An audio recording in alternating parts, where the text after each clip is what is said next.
retomar todo lo que habíamos mencionado, sobre todo con la solución del ejercicio, que es lo que no alcanzamos a trabajar.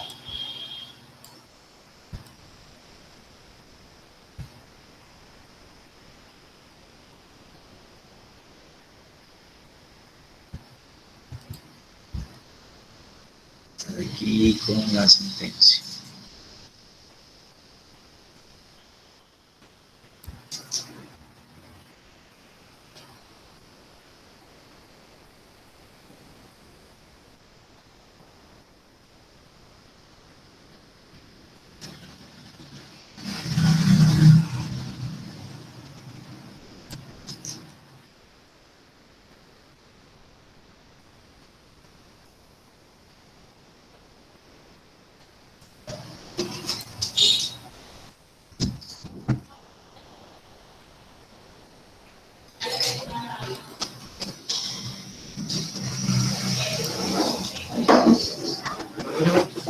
Buenos días, profe. Muy buenos días, mi amigo. ¿Cómo amaneció? Bien, ¿usted cómo se encuentra? Bien, bien, gracias a Dios, Juan. Buenos días, profe. Buenos días, ¿qué ha habido, Jesús? Bien, profe, ¿cómo está usted? Bien, bien, gracias a Dios, Jesús. Pasando aquí a lista.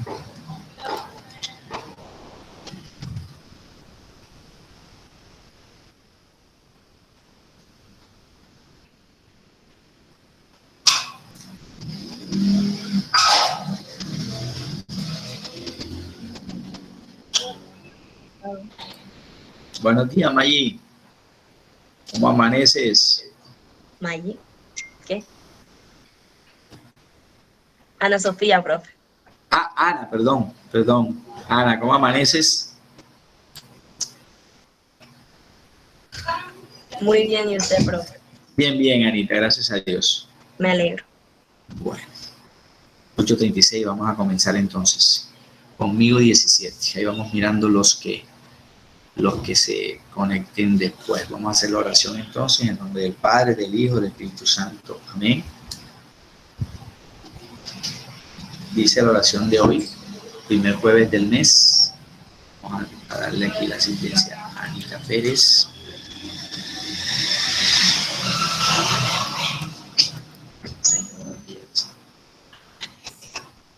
Dice la oración de hoy, 3 de junio.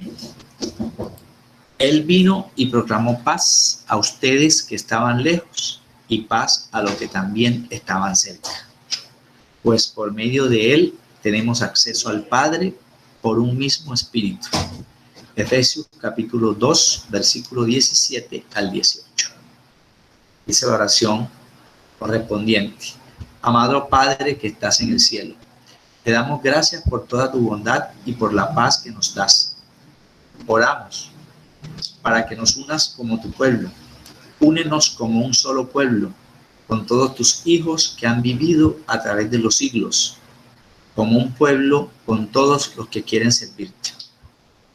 Cuanto más fidelidad y alegría tenemos como tu pueblo, más bendiciones podemos recibir de ti. Que el mundo material quede bajo tu mano. A nosotros, tus hijos, guíanos en la tierra y dirígenos, Señor, de tal manera que podamos ayudar a otros. Cuando sufrimos, danos fortaleza y entendimiento de tu voluntad. Protégenos hoy, mañana, siempre y cada nuevo día y amanecer. Amén. En nombre del Padre, del Hijo y del Espíritu Santo. Amén. Y vamos aquí a relacionar también a Armando y Francisco. Amén.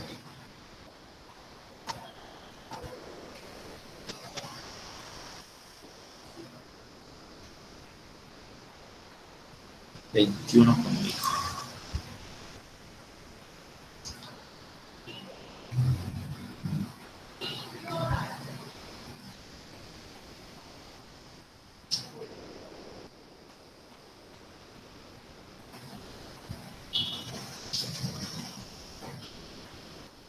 Aquí algunos.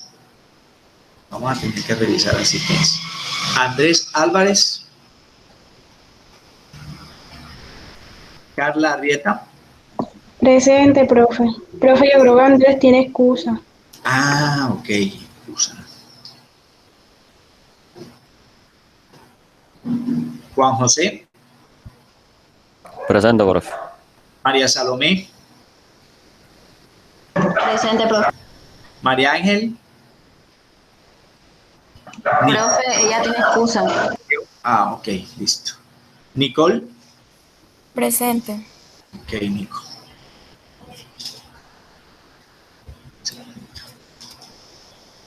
Álvaro Cantillo. Isabela. Presente, profe. Ok, Isa. Eloy. Ana Sofía. Presente, profe. Ok, Anita. Andrés Laborde. Presente, profe. Gustavo Martínez. Presente, profe. José Daniel. Presente, profe. Jesús David. Presente, profe. Claudia. Presente, profe. Armando Oviedo. Presente, profe. Ana Marcela. Presente, profe. Isaac. Presente. Luis Daniel.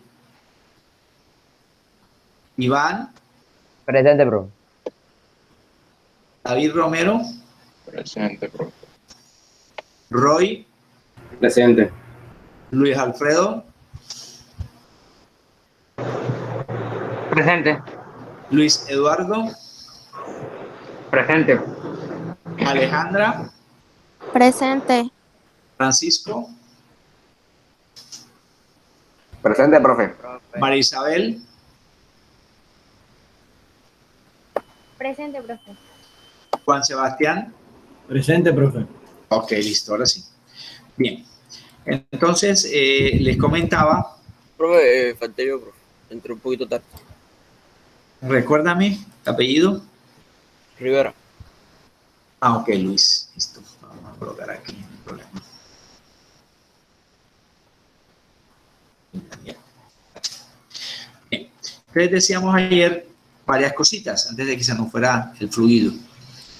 Decíamos que la presión de vapor siempre nos iba a dar menor que un valor de referencia que nos diera un ejercicio. Siempre nos va a dar menor, debido a que cuando el soluto se agrega, esto hace que la presión interna de ese solvente puro, que le vamos a llamar allí, disminuya con respecto a un valor matemático que nos den como referencia.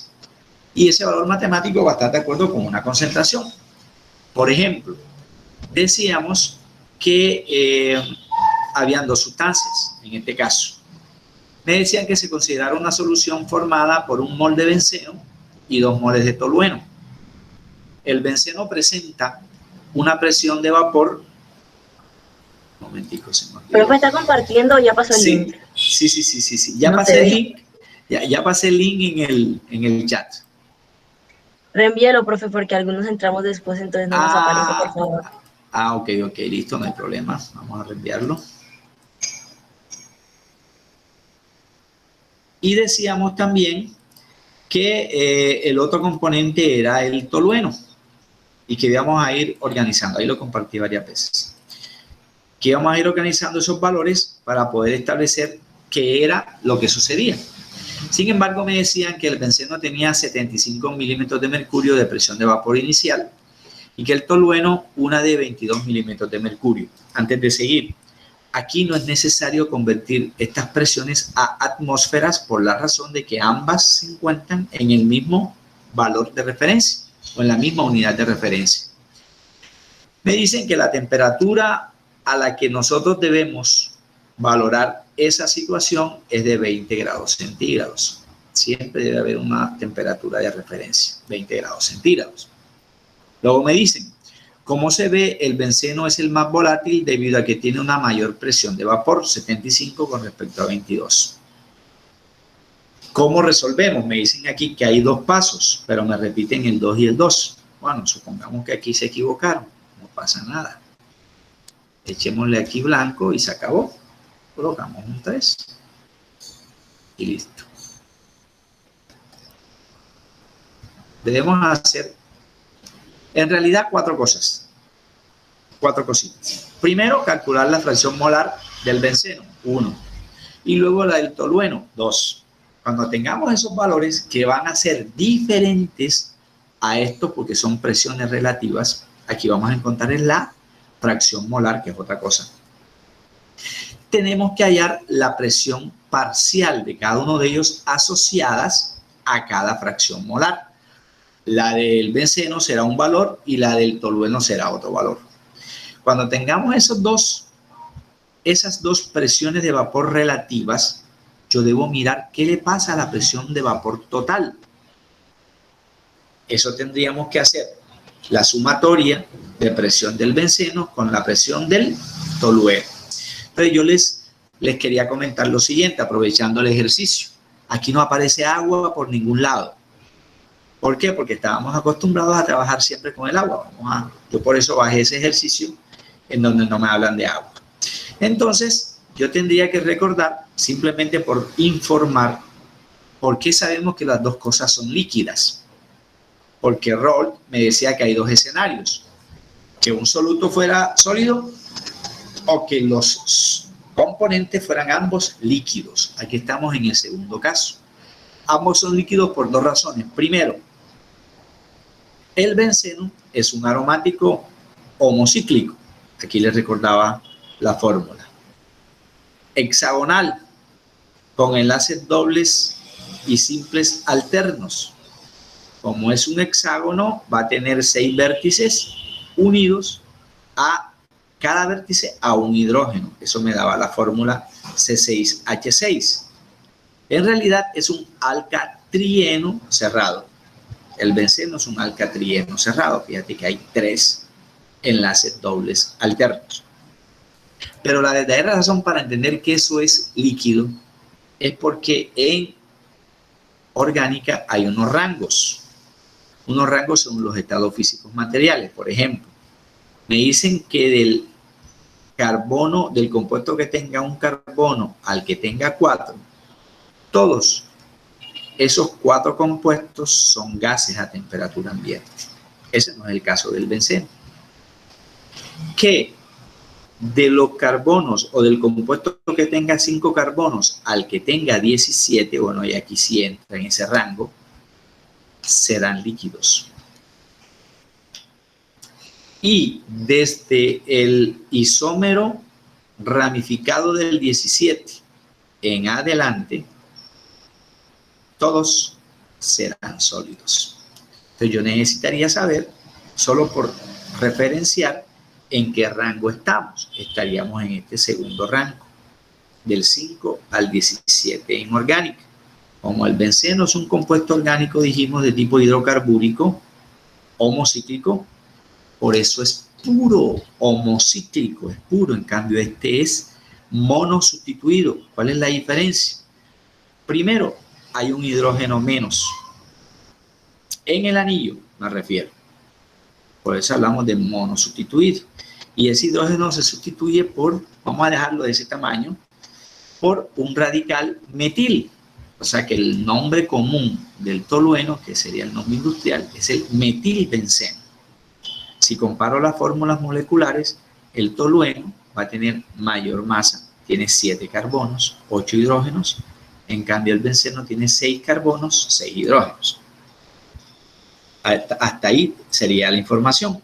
Segunda razón para considerar a estos 2 como líquidos y segunda razón para considerar al benceno como el solvente puro, a diferencia que aquí me lo están diciendo. Me dicen que es el solvente puro porque tiene más presión. Sí, pero la razón también es que el benceno es homocíclico. No es sustituido, en cambio el tolueno sí. Bueno, ordenando datos, ¿qué sabemos? Tengo 2 datos para el benceno. 1 mol y 75 miligramos. Entonces yo lo que hice aquí fue ordenar lo siguiente. Vamos a llamar componente A al que primero aparezca, benceno. Componente B al tolueno. ¿Qué sabemos del benceno? Del benceno sabemos 2 datos. Primero, que hay 1 mol. Se me olvidó escribir aquí la palabra. Que hay 1 mol de benceno. y que hay 2 moles de tolueno. Sería el primer dato. El segundo dato, que la presión relativa del benceno es 75 milímetros de mercurio. Me lo está dando el ejercicio. Y que el segundo dato en referencia de importancia para el tolueno es que su presión relativa es de 22. ¿Por qué hablamos de presión relativa? Esta presión no está asociada al valor de la concentración. Me dicen como sugerencia que lo primero que hay que hacer es conocer, voy a encerrarlo en rojo, conocer la concentración de A y conocer la concentración de B. Es lo primero que debo saber. ¿Cómo hallo concentración? La presión no me sirve para hallar concentración. Ah, pero el número de moles sí, profe. Entonces conozco el número de moles de A y el número de moles de B. Como fracción molar ya lo vimos en el transcurso de la temática anterior. Esto no lo tenga en cuenta. Es un ejercicio que teníamos allí de presión osmótica. No tenga en cuenta esto, por eso lo rayé. ¿Cómo calcular la concentración para A en fracción molar? Si conozco el número de moles de A, que me lo da el ejercicio que es 1, con respecto al número de moles totales. Profe, Recordemos, sería 1 sobre 1 más 2. Sí, señor. O sea, 3. Sí, señor. Sí, señor. En cambio, para B sería el número de moles de B, específico que es 2, sobre el número de moles totales. Entonces yo les recuerdo aquí lo que ya mi amigo decía. Para saber el número de moles totales, tengo que conocer el número de moles de A y el número de moles de B. Sumo, 1 más 2 me da 3. Entonces, ¿qué vamos a hacer? En la siguiente lámina, todo lo que escribamos a la izquierda es para A. Entonces yo diría, ok, X de A, fracción molar de A, es igual al número de moles de A, que es 1, sobre el número de moles totales, que es 3, 1/3. ¿Esto es igual a cuánto? 0.33. Ok, 33. gracias. Muy amable. Vamos a tomar solo 2 cifras, 0.33. Ya sé la fracción molar de A. La fracción molar de B sería, en correspondencia, el número de moles de B, que es 2, el ejercicio me lo da, sobre el número de moles totales, que es 3. Y esto me da 0.66.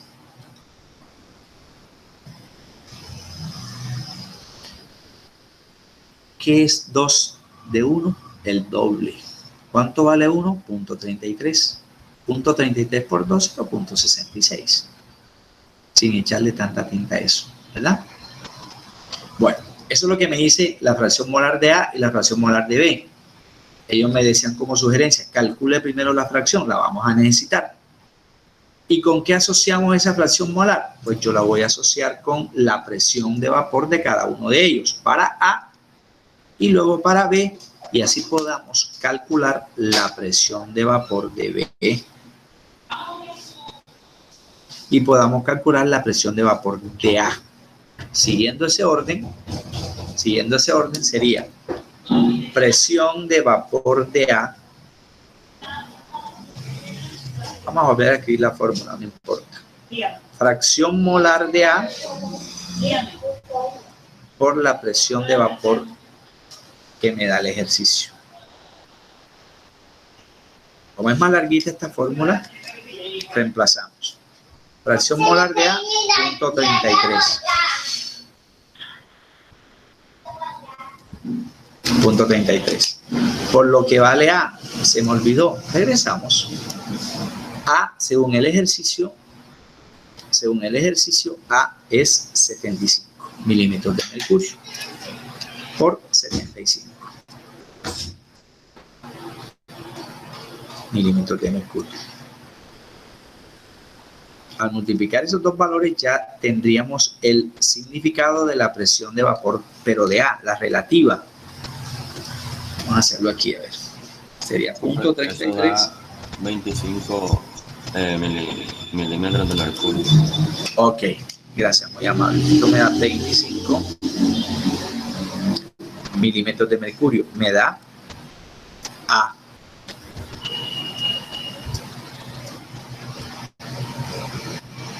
Me da A. Voy a hallar lo mismo con B. Presión de vapor de B. Presión relativa, si le quieres decir, que es 0.66. Tiene más moles que A, sí, pero menos presión. Por su presión específica, 22. Lo que me da el ejercicio de referencia. Milímetros de mercurio. Me tiene que dar menos. Multiplicamos 0.66. Perdón, 0.66 por 22. 14 puntos. Fíjate que estamos tomando dos cifras. 14.52. Profe, ¿y por qué me dan milímetros de mercurio? Ya. Milímetros de mercurio. Recuerde que la fracción molar no tiene unidades.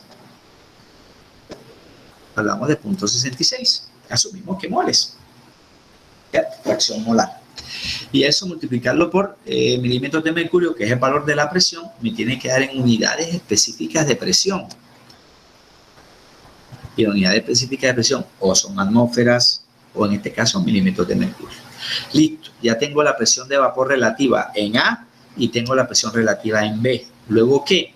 Esos no van a estar separados porque mira que el ejercicio te dice al comienzo, literal.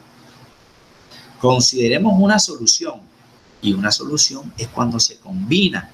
Ah, listo, profe. Entonces, usted tendría que decirme, una vez encontremos todo eso, lo sumo para hallar la presión de vapor de la solución. Si yo digo, la presión de vapor en solución es la suma de las presiones relativas, cuánto vale A y cuánto vale B. Entonces debería ser 25, voy a obviar las unidades, porque me van a dar en centímetros. Falso, profe, milímetros. 25 más 14.52. Que sería A y B. Me da 39.52. Profe, pero aquí aumentó. No, no aumentó. Te están diciendo dos cosas. Cuando el benceno se añade al tolueno o al revés, la presión de la solución es mayor que las presiones relativas. Eso nos lo había dicho ya el señor John Dalton en gases. Las presiones relativas son inferiores a la presión total. Claro, si usted me compara presión total aquí con presión relativa, es mayor la presión total que esta y es mayor que esta. O al revés, cada una de las relativas son menores que la total. Sí, pero profe, luego usted no nos había dicho que teníamos que restar. Sí, señor, un segundito. Esa es la presión de vapor de la solución. Sí, pero yo no he visto qué le pasa. ¿Cuál es el descenso que tiene? ¿Con qué lo tengo que comparar? Lo voy a comparar con el que tiene menos presión o con el que tiene más presión relativa. La presión de la solución la voy a comparar con la presión del solvente puro. Y la presión del solvente puro, mira, me la dan al principio. 75. Entonces vamos a escribir y a usar esta fórmula. Un segundito. Mírala aquí. Para calcular la disminución de la presión de vapor, multiplicamos, falso, profe, restamos de la presión del solvente puro su presión relativa de la solución. Su presión relativa de la solución. Para saber qué le pasa a esa presión de vapor específica. Entonces decíamos que esa disminución, bueno, aquí utilicé otros valores. Vamos a borrar esto, porque no tomé en cuenta las cifras decimales que les había dado al principio. Pero igual lo podemos trabajar así también. Pero para que coincida con lo que estamos diciendo, debería ser lo siguiente. Al relacionar la presión de vapor del solvente puro con su presión, encuentro que hay una disminución. Es lo que me dice la fórmula y es lo que me dice la lógica. ¿Cuál? Variación, como dicen ustedes en cálculo, de la presión de vapor tendría que ser igual a la presión de vapor del solvente puro, que en este caso es A, tolueno, menos la presión de vapor de A. Y esa presión de vapor de A está asociada a la fracción molar. Entonces yo reemplazo 75, que es lo que vale al principio, menos, regreso para no equivocarme, lo que me daba la presión de vapor de A asociada a su concentración, 25. ¿Cierto? 75 menos 25. Puede ser una fórmula. Hay dos más, ahorita las demostramos. ¿Cuánto me da eso? Pues 50. Como estoy hablando de presión, 50 milímetros de mercurio. Significa que cuando unimos las 2 moles de tolueno al benceno, esas 2 moles que hemos agregado del tolueno, lo que hacen es que la presión de vapor de la solución disminuye a 50 milímetros de mercurio, al comparar con la presión que traíamos. Esa puede ser una fórmula. Si regreso, no es necesario que te aprendas eso de memoria. Tenemos una tercera opción. La tercera opción es la que está aquí chuleadita con rojo. Que yo, para saber cuánto cambia esa presión de vapor de la solución, puedo asociar la presión de vapor del solvente puro, 75, que me da el ejercicio, multiplicado por la fracción molar del soluto, que en ese caso es el tolueno. ¿Cierto? No me va a dar el mismo valor, no me va a dar 50. ¿Por qué? Porque aquí la fracción molar de B no es la misma fracción molar de A, que ya la habíamos calculado acá. Aquí me da 0.33 para A y aquí voy a asociar el 0.66. No me va a dar 50, como habíamos calculado aquí. Entonces yo también puedo asociar esa disminución a lo que usted utilizó de soluto, que debería ser la presión de vapor del solvente puro. No quiere coger esto.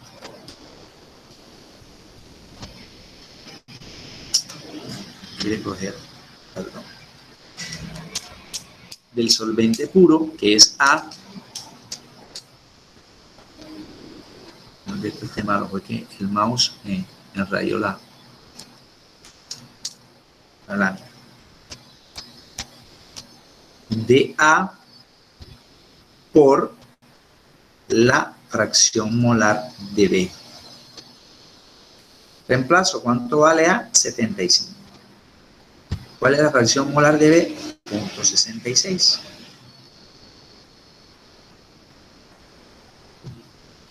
Multiplico 75 por 0.66.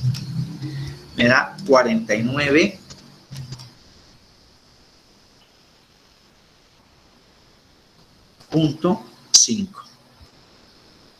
¿Dónde está el descenso? Mire, compáreme entonces ahora 75 con 49.5. Esas 2 moles de tolueno que me representan 0.66 en fracción molar, las 2 moles me representan 0.66 de fracción molar, disminuyen ¿cuánto? 75 menos 49.5.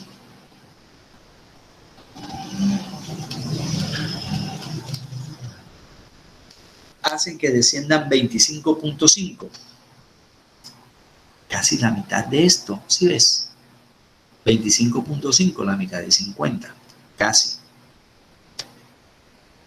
Por lo tanto, si usted me relaciona la fracción molar del soluto con la presión del solvente puro, el valor resultante tiene que ser inferior a lo que tenía el solvente puro. ¿Inferior a quién? A 75, en este caso. Si lo haces restando solvente puro con su presión de vapor relativa, te tiene que dar menos de lo que tenías. ¿Qué tanto? En este ejercicio me da 50. Se relacionó A con A. Se relacionó A con B, me da 25.5, la mitad de lo que me daba A con A. Por donde nos metamos nos va a dar menor de lo que teníamos al principio, por una consecuencia que me lo van a explicar aquí al final, a ver si alcanzamos. Sí, son las y 5. Esto yo encontré una manera de globalizar todas esas expresiones que hemos dicho en un video en donde se toma como referencia un sitio geográfico en un lugar de nuestro planeta con respecto a la congelación del agua de mar. Interesante por lo siguiente, porque nos va a dejar aquí, además de temas de conclusión, nos va a dejar el escenario propicio para empezar a hablar de lo que en física ustedes mencionaban el año pasado como movimiento de partículas, es decir, como cinética química en este caso.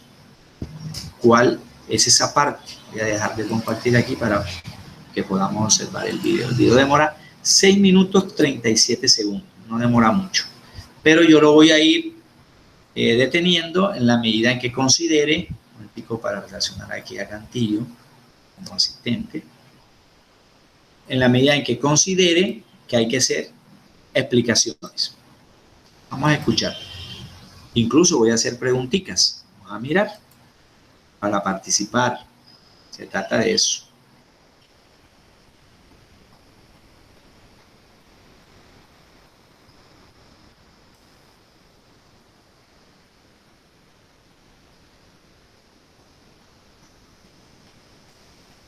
Hola, ¿cómo están? Yo estoy de paseo en Punta Arenas. Una amiga me invitó y me trajo a patinar sobre... ¿Ese sitio dónde quedará? ¿En qué país del mundo queda Punta Arenas? Sencillo, lo metemos ahí en el buscador y me tiene que dar por allá de Chile o de Argentina, ¿será? No sé, vamos a seguir. Hielo en esta laguna congelada. La verdad es que el patinaje en hielo no es lo mío. Lo intenté, pero me caía harto, entonces mejor me fui al borde a mirar cómo patinaban los demás. Y mientras estaba ahí, me puse a pensar, un momento, si esta laguna está formada principalmente por agua, igual que el mar, ¿por qué no puedo patinar en el mar? Mi amiga me escuchó y me dijo, yo creo que es porque tienes pésimo equilibrio. Pero ese no era el punto era, ¿por qué el mar no se congela y esta laguna sí? Si están muy cerca y deben estar a temperaturas muy similares.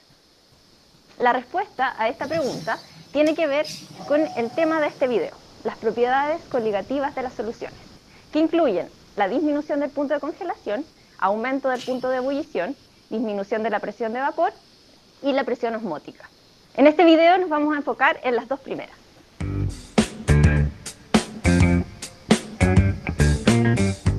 Entonces, ¿qué diferencia hay entre el agua de esta laguna y el agua de mar? Exactamente, la concentración de sales. El mar tiene mayor concentración de sales, por lo que se congela a menor temperatura, constituyendo un ejemplo de lo que se denomina crioscopía o descenso crioscópico. ¿Suena raro? No te preocupes, son solo palabras rimbombantes para decir que disminuye el punto de congelación. Dicho descenso se da de acuerdo a la siguiente ecuación. Esta ecuación nos indica que la disminución de la temperatura de congelación se calcula como el producto entre una constante propia del solvente, la molalidad de la solución y un factor I que corresponde al número de partículas que produce el soluto al disolverse. Por ejemplo, la sal común, de fórmula NaCl, es un compuesto iónico que al disolverse en agua se disocia de acuerdo a la ecuación. Aprovechemos aquí la lámina.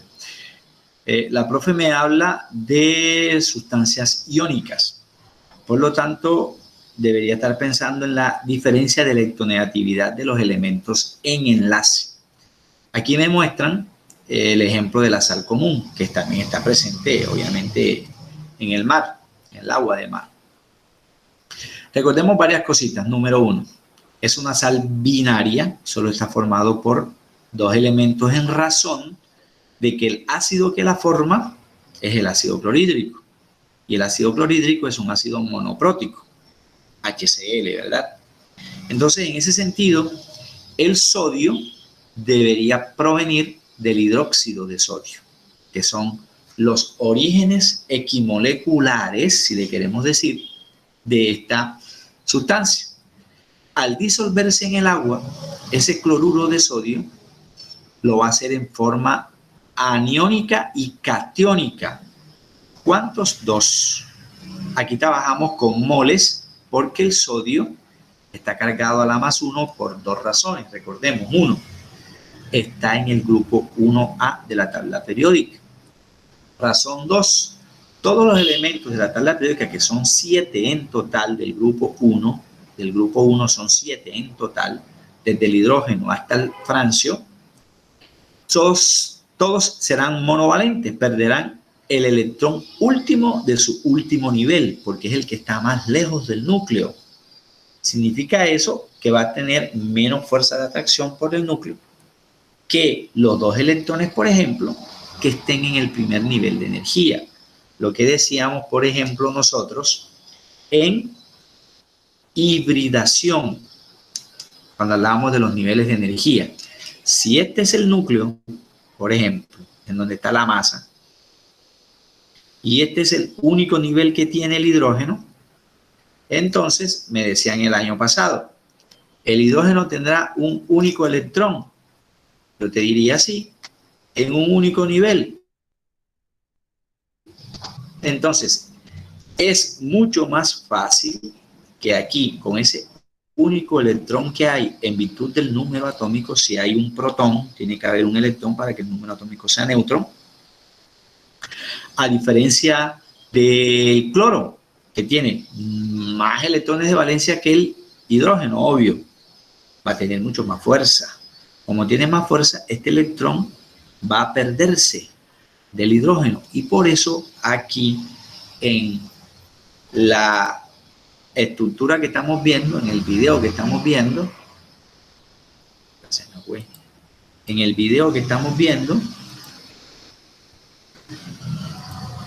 hablábamos de esto. El hidrógeno, al igual que el sodio, al igual que el litio y compañía, quedan cargados así, a la más 1, pierden un electrón.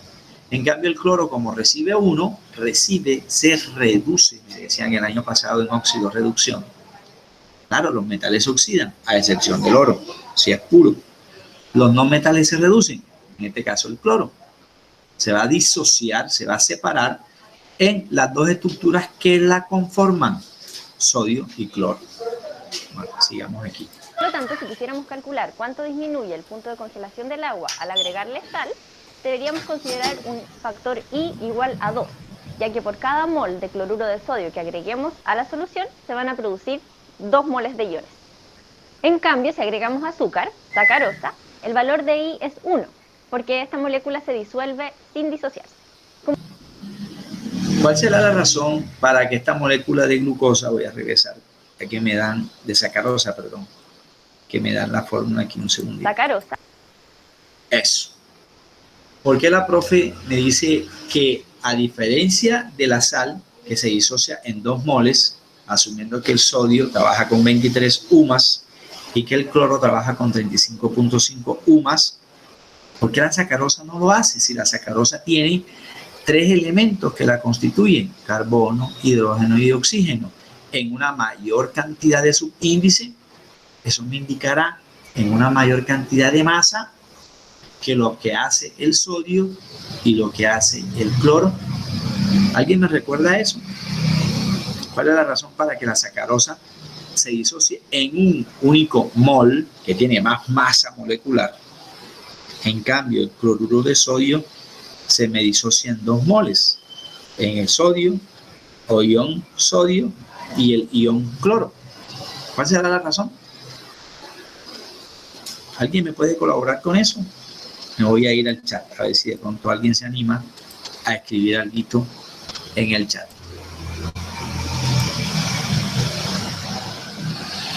¿Cuál será la razón para eso? La razón para la disociación es el origen químico de las sustancias. Si la sustancia es covalente, como en este caso, orgánica, significa que los elementos están mucho más cercanos entre sí. Hablando de electronegatividades, porque si usted me habla de posición, profe, el carbono está en el 4, mientras que el hidrógeno está en el 1, profe, están lejitos, yo te diría sí, pero en electronegatividades están cercanos, porque el carbono es 2.5 y el hidrógeno es 2.1, los diferencia un 0,4, efectivamente, por debajo de 1.7, enlace covalente. Y el oxígeno, profe, el oxígeno está en el grupo 6 y de electronegatividad 3.5 con respecto a 2.4 es 1.1 y con respecto a 2.1 también está por debajo del 1.7, que es el que trabaja con respecto a la diferencia de electronegatividad. Entonces ahí está una de las razones. Sigamos. El valor de I es 1, porque esa molécula se disuelve sin disociación. Como mi amiga sigue patinando, voy a entretenerme calculando a qué temperatura se congela el agua de mar. En la tabla se muestran las concentraciones molares promedio de distintos iones en el agua de mar. Como las propiedades coligativas solo dependen del número de partículas disueltas y no de la identidad de las mismas, podemos sumar peras con manzanas, o en este caso cloruros con sulfatos y bicarbonatos. Al hacer esta suma obtenemos una concentración total de 1,097 mol de iones por kilo de agua. Si recordamos la ecuación del descenso crioscópico, podemos ver que para calcular cuánto disminuye el punto de congelación del agua en la solución, necesitamos además el valor de la constante Kc o constante crioscópica, cuyo valor para el agua es 1,36 grados Celsius por molar. Considerando que en la tabla se nos entregan las concentraciones de iones ya disociados, no es necesario considerar el factor I. Por lo tanto, la disminución del punto de congelación del agua va a ser 2,04 grados Celsius. Es decir, el agua de mar se va a congelar a 2,04 grados Celsius menos que el agua pura. Considerando que el punto de congelación del agua pura es 0 grados Celsius, el agua de mar se congelaría a menos 2,04 grados Celsius. Porque el punto de congelación del agua pura es 0 grados a 2,04 grados Celsius menos que el agua pura, 4 grados Celsius. Vamos a aplicar esa tabla. ¿De dónde sale esa tabla o cómo demuestro esos valores, profe? Resulta que aquí la tabla tiene 4 columnas. Vamos a ver si me quedan 3 minutos, si alcanzamos. Si usted se va a la tabla periódica y verifica las masas moleculares, las masas atómicas relativas, encontrarás que el cloro efectivamente es 35.5 aproximado, porque es 35.45 y otras cifras más. El sodio, vamos a hacer mención solo de las 2 primeras por lo escaso del tiempo. El sodio es 22,9 y otras cifras más, que ya lo aproxima a 23. Pero si usted divide estos valores que son concentraciones con respecto a las masas, te va a dar la concentración molar de esa sustancia por cada kilo de agua. Ejemplo, de todos estos iones que tenemos aquí, simples y complejos, el año pasado te hablaban del ion cloro, es un ion simple porque está relacionado con un átomo. En cambio, el anión sulfato es un anión complejo porque proviene de un compuesto, que es el ácido sulfúrico, así como este ion es complejo porque tiene 3 símbolos diferentes, debido a que viene de un ácido, que es el ácido carbónico, es el ion carbonato, ¿cierto? El ion carbonato. Si usted mira todas las concentraciones aquí, la más alta es la del cloro. Si la concentración del cloro es la más alta, pues deberíamos esperar una concentración alta, y efectivamente lo es. Si usted me divide 18,98 con respecto a 35, te va a dar este valor. La cuarta columna, que es la concentración, sale de dividir masa inicial con respecto a la masa molecular. Lo que hemos venido diciendo. A mayor concentración inicial, pues una mayor concentración real. ¿Cierto? Como la sumatoria de todo esto me da 1,097 y ya esto está separado, o como dice ella, disociado, no se considera el factor I o cociente de Van Holf. En ese caso, simplemente multiplicamos el 1,86, que es el valor de la constante estereoscópica para el agua, por la molalidad, dándome este resultado, 2,04. En conclusión, tendríamos que esperar cierto tiempo para que el mar, la temperatura baje tanto, ¿cuánto? Más de 2 grados, baje más de 2 grados, y que el grosor del hielo sea lo suficientemente grueso para que esta señorita pueda patinar en el mar. No me estés comparando Punta Arenas con Polo Norte, porque entonces usted me diría, no, profe, pero entonces en el Polo Norte hay hielo. Yo te diría sí, pero no están a la misma altura geográfica, no van a tener la misma temperatura. ¿Sí ve? Entonces, por eso ella se refería a Punta Arenas. Por eso tendríamos que esperar cierto tiempo para que esta temperatura disminuya. 9:20 en punto. No alcanzamos a mirarlo, lo terminaremos de analizar el próximo martes, porque el lunes es festivo y mañana nos toca es orgánica. Les agradezco mucho por su tiempo, que Dios me los bendiga, se siguen cuidando por favor y nos vemos mañana. Chao, profe, que pase bien. Chao, profesor. Chao, que estén bien. Ya, profe. Chao, mi amigo. Profe, dijo que el lunes es festivo. Sí, señor, el lunes que viene es festivo, el lunes 7. Listo, profe. Listo, sí, señor.